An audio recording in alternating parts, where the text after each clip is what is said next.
et jumal tänatud, et me ei tea asju ette.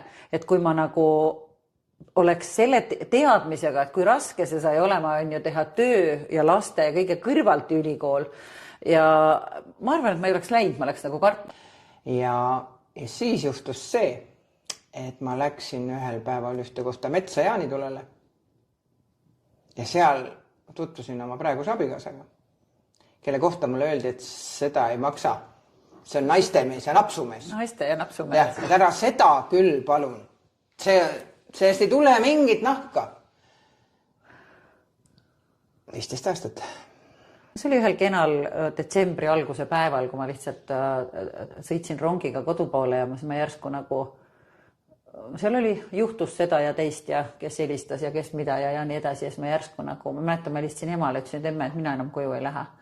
Ja ma lihtsalt istusin tamburis maas ja nutsin.